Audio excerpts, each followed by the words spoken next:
What's up, Norberg Nation? How's it going? Today we are going to talk about how to race in the rain. Now this is a highly requested video from you guys for the longest time. And honestly, I've avoided doing it for quite a bit of time because I never was really that good at rain driving. But recently, I've gotten a lot better and I feel that I'm ready to share those tips with you guys. So in today's video, we are going to talk about how to race in the rain. Most drivers think rain racing is about who's the most aggressive driver, who can carry the most speed into the corner always, and who just has the greatest feel over the go-kart. And in my experience, this just isn't true. The best rain drivers are normally the same guys that were fast in the dry earlier that day. If I'm fast in the dry at that race weekend, normally I'm fast in the wet as well. But how can I be fast in the wet consistently? What is a tip that I have that can make you guys fast in the wet consistently? Well, today we're going to go over 3 tips for that exact topic. So the first thing that we're going to talk about is the racing line in the wet. Now, most people know the average rule of thumb when you're racing in the rain is avoid the rubber, right? Well, you're going to go to the outside of the corner and avoid the rubber. While this is true, many people do this completely wrong, including myself. When I would avoid the rubber on the outside, I wouldn't go enough to the outside. And this is something that a lot of drivers make the same mistake. They go to the outside of the corner, but they still have their inside tires on the rubber. Half off of the rubber is still on the rubber. When you're going to the outside of the corner, make sure you go all the way to the outside of the corner. Really make an effort to go past the rubber before you even crack input into the steering wheel. That was a big mistake that I would make. I'd try to go to the outside of the corner, and right before I would get to the point that I needed to go wider, I would turn and I would just cause myself to lose the go-kart and I'd slide through the whole corner. And if I just waited another half kart length before I made the turn and went past the rubber completely, the kart was completely fine. Learning this skill and this discipline helped me a lot in my rain racing career. On the other side of that, when we're going to the inside of the corner, when we're trying to get over the curb to use the curb to rotate the kart, or we're just trying to use the inside line a little bit more than trying to go to the outside, we still need to go to the inside of the rubber more than you'd think. I'd watch drivers that would get down to the curb and use the curb for rotation, and then I'd go to do that and I'd just understeer past the corner and I'd miss the curb completely. Well, what I learned is that these drivers are doing the same thing that I was doing on the outside on the inside. They're just going even more to the inside. They're getting completely off the rubber on the inside of the corner. This is giving them more traction, they have more grip, they're able to rotate the kart quicker, and it makes you faster in the rain. So when it comes to the racing line, whether you're going to the outside or the inside, make sure that you're off the rubber.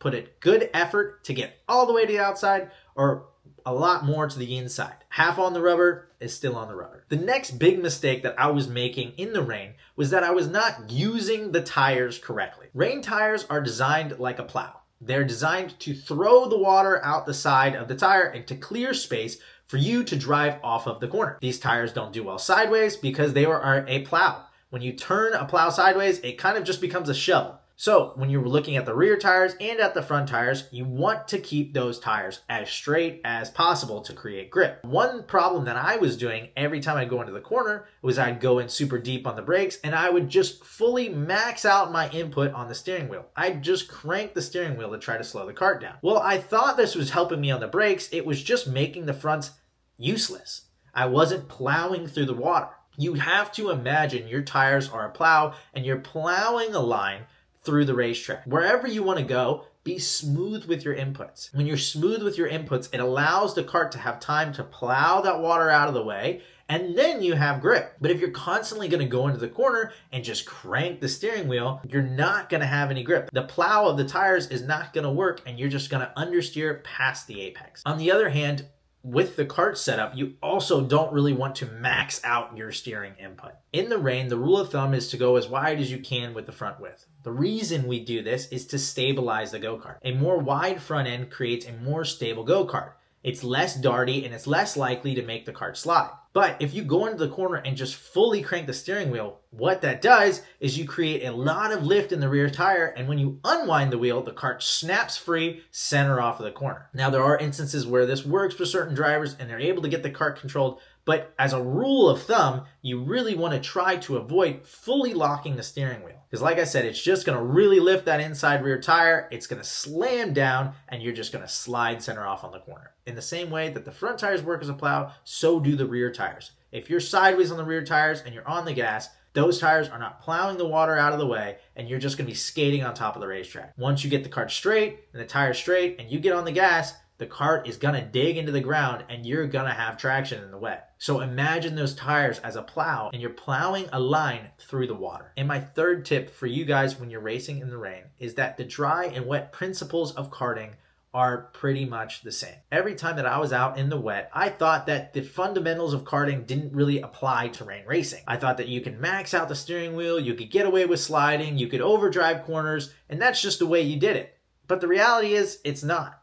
If you go into a corner and you understeer past the apex, majority of the time, it's just probably because you overdrove. It's a lot harder to see that visually because you have a lot of drivers taking a bunch of different lines. But when you catch a driver not on the brakes, but in the center of the corner, you probably just cut off the brakes too early, right? It's those same principles that we do all the time when we're driving in the dry. They apply the same in the wet. There's no magic trick to racing in the rain, at least from what I've experienced. I haven't been able to just create a different driving style that I turn on when I'm in the wet. I have to use the same principles that I've learned over years of racing and apply those to rain racing. We're still racing go-karts at the end of the day, so all of those same principles still apply. If you miss the corner, brake a little bit earlier. If you see a driver beat you on the brakes and roll the speed to the corner, you could probably roll some more speed. At the end of the day, stay disciplined to what you've learned through your career. What you've learned in dry racing is the same principles that apply in the wet. You just have to be extra careful. Rain racing rewards patience, feel, and discipline. Make sure to exaggerate your line, whether it's to the outside or to the inside. Be smooth with your hands. Create that plow in the racetrack. Let those tires plow a line in the water. Trust the fundamentals of karting. You know the rights and the wrongs of karting. And just because you're in the wet doesn't mean those don't apply. Using these principles have taken me from being a 2 to 3 second off driver in the rain to being somebody who occasionally can win a race in the rain and is a consistent competitor in a rain race. Now, I still have things to work on for sure. But these are the tips that I use that took me, again, from being somebody who really wasn't that good, whose weekend is not ruined simply because it rained. So, thank you guys for watching. Please make sure to use these tips the next time you see a rain cloud at the racetrack. Make sure to like and subscribe and to send this to somebody who kind of sucks in the rain. Make sure to follow me on Instagram, Facebook, and all other social media sites. And if you feel like you want to race with me or my racing team, please make sure to reach out to NorbergKarting@gmail.com. Once again, thank you guys so much for watching, and I'll see you in the next one.